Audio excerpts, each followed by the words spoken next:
Saudi अरब ने भारत से 2800 करोड़ की जो है डील की है ब्रह्मोस मिसाइल की, और वो बोले भैया हमको ये चाहिए तो चाहिए, और इंडिया की ये बहुत बड़ी जी डील है। जब कतर के अंदर भारतीयों को फांसियों की सजा फांसी हुई थी, मैंने कहा ट्रेड पॉसिबल नहीं, ट्रेड इतना जुड़ा आप एक दूसरे के साथ कि उन्होंने बात करनी करनी। सऊदी अरेबिया ने भारत समेत कई ममालिक को इनवाइट किया।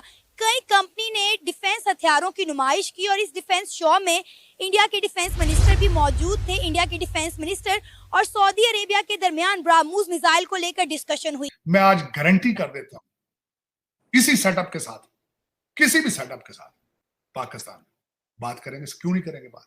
हाँ, उसमें वजह ये है आपके अंदर दहशत ना हो। इंडिया जो है वो एक आपको पता है बहुत बड़ी मार्केट है। हर मुल्क चाहता है कि उसके ताल्लुकात जो हैं वो इंडिया के साथ अच्छे हों, क्योंकि उसकी मार्केट में इतना पोटेंशियल है जितना कि आप बाकी 3-4 मुल्कों को मिला के उनके साथ अपनी डील बनाते हैं। वो एक डील अगर आपको इंडिया में मिल जाए तो आपका फ़ायदा यकमुश्त हो जाता है। मोदी जो है ना, मोदी भारत की तारीख का एक बहुत बड़ा लीडर है। उसने जो है ना हिंदू जो अपना सोसाइटी है उसको प्रमोट करके वहाँ पहुँचा दिया, जिसके लिए हमारे जो बंदों ने तो कुछ सोचा भी नहीं होगा ना। चाहूंगा कि आपसे दुनिया बात करेगी, किस तरह करेगी। दुनिया परवेज मुशर्रफ से भी बात करती रही थी, दुनिया ज़ियाउल हक से भी बात करती रही थी, दुनिया अयूब खान से भी बात करती रही थी। दुनिया आज क्या बन चुकी है? दुनिया इंटरेस्ट बेस्ड डिसीजन लेती है। दुख हो रहा है क्योंकि इस्लामी मुल्क है। इस्लामी मुल्क होके वो इंडिया उसे सपोर्ट कर रहा है, जाके हथियार दे रहा है। वो तो हमें एक दूसरे के तरफ, सऊदीया और पाकिस्तान के दरमियान ये तो फिर खराबी पैदा होगी ना। पहले मोदी ने अपना कैरेक्टर सेट किया, उसके बाद उसने इंडिया की रेपुटेशन बना दी है। अब जितने भी मुस्लिम कंट्रीज है, मैं देख रहा था कतर है, यूएई है, जैसे आपने बताया सऊदी है, वो सारे उसके साथ मिलना चाहते हैं। चीजें ये ना कि इंडिया किसी पर डिपेंड नहीं कर रहा, इंडिया अपनी चीजें प्रोवाइड कर रहा है। वो जितनी इंडस्ट्री है, जितनी चीजें हैं, वो अपने घर में बना रहा है। दो चीजें, काकड़ साहब ने दुनिया के 2 चक्कर लगाए हैं, चाहे ये अलग बात है उनसे मिला कोई नहीं, चक्कर तो उन्होंने लगाए ही हैं। है कि आपके रिजर्व कितने हैं, आपके मिसाइल कितने हैं, आपके पास एटम बम कितने हैं, इसमें देखा जाएगा कि आप सैटेलाइट के ऊपर कितनी गिरफ्त है आपकी। तो अब अगर सऊदीया का झुकाव इंडिया की तरफ, मतलब उनके लिए पॉपुलेशन एक बहुत बड़ा प्रॉब्लम था। उसने पॉपुलेशन को हथियार बनाया है। दुनिया को किसी भी किस्म का स्किल्ड बंदा चाहिए, वो भारत देता है। अब एक ह्यूज डिफरेंस नज़र आ रहा है कि सऊदीया जैसी कंट्री अपना किबला वो फेरते हुए पाकिस्तान को दुत्कारते हुए बाय बाय बोल रही हैं। ना मेरी भी जरा सुने मैडम, यूं है कि जब से उनकी मईशत मजबूत हुई है ना, और ये मोदी साहब का टेन्योर आया है, वो पाकिस्तान को हर फोरम पे ना तन्हाई का शिकार करते जा रहे हैं। वो जाहिर है वो जरा थोड़े से माली तौर पे मुस्तहकम है, दुनिया उनकी बात सुनती है, वो लोगों को बिजनेस देते हैं, लोग उधर बिजनेस करते हैं। तो वो थोड़ा सा आके ना हमें वो थोड़ा सा यहाँ से आके बेनिफिट ले जाते हैं, क्योंकि हम ये पिछले जो 4-5 साल 10 साल से ना मुआशी तौर पे हम बिल्कुल नीचे चले गए हैं। लेकिन सर आप ये देखें ना, इज्जत भी आज के दौर में उसी की है जिसके पास पैसा हो। 5 भाइयों में से जो कमाता होगा सबसे ज्यादा उसी की इज्जत होगी ना। अब आप ये देखें, और इंडिया हमें क्या आइसोलेट करेगा?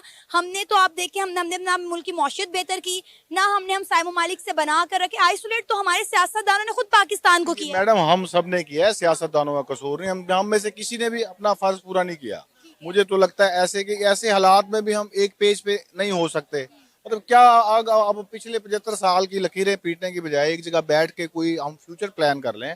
मेरे ख्याल में पाकिस्तान की हिस्ट्री में कोई, अगर आप देखें तो 5 या 6 ऐसे मेगा प्रोजेक्ट्स होंगे जो किसी फिजिबिलिटी की बेस पे बने हैं, और ना तो सियासी तौर पे बनते हैं। ऐसे कॉलेज बना दो, उधर स्कूल बना दो, मतलब विदाउट प्लान हम चलते जा रहे हैं। अब हम बंद गली में आ गए हैं। ना हमारा कोई जो बाहर से कोई बात सुनता है, ना हमसे कोई बिजनेस करता है, ना हमारे की बात पे हमारी जो है ट्रस्ट करता है। वो इसी चीज का बेनिफिट वो लेते जा रहे हैं। यूएई के साथ कितना बड़ा मुआहदा किया है कि मतलब वो बुलेट ट्रेन जाएगी जी, वहां से पानी की अंडर वाटर, बिल्कुल सीख। तो मतलब ये सारी चीजें, इसके लिए हमें प्लान करना पड़ेगा एक लॉन्ग टर्म, मतलब 15-20 साल।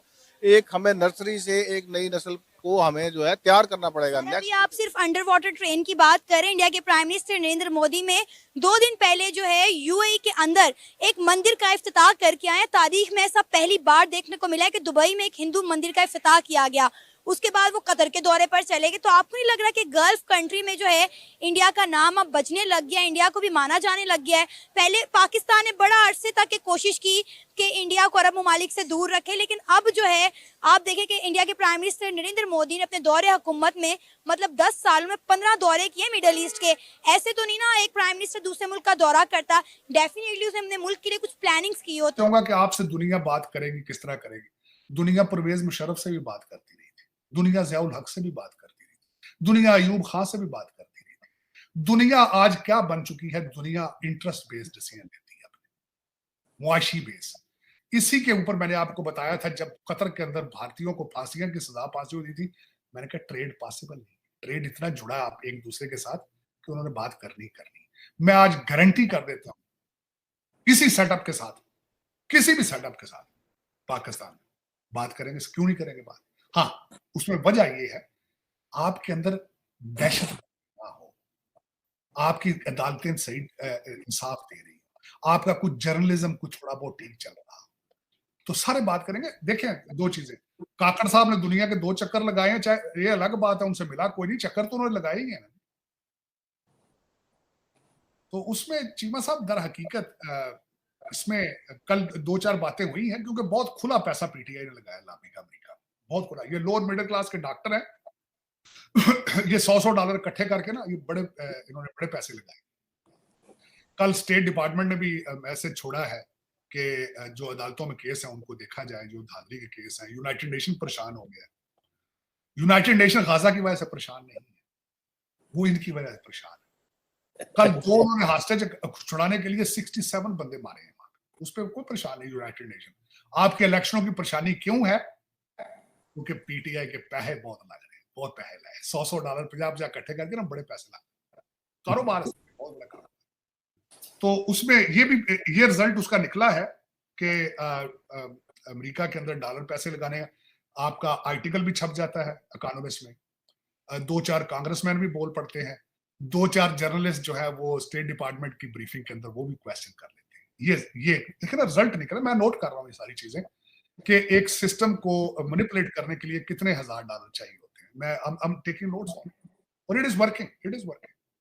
यूनाइटेड नेशन को कोई शर्म नहीं है कि रोहिंग्या मुसलमानों की क्या हालत है, यूनाइटेड नेशन को कोई शर्म नहीं है कि चाइना के अंदर मुसलमानों के साथ क्या हालात हो रहे हैं, और लेकिन यूनाइटेड नेशन परेशान है कि वहां पाकिस्तान इलेक्शन क्यों नहीं हो रहा है। I agree with it. देखिए चीमा साहब, ये सारी बातें एक तरफ होंगी अगर पाकिस्तान में स्टेबिलिटी है, स्टेबिलिटी पॉलिटिकल नहीं, economic stability, law and order की स्टेबिलिटी, और दहशतगर्दी रोकना चाहिए।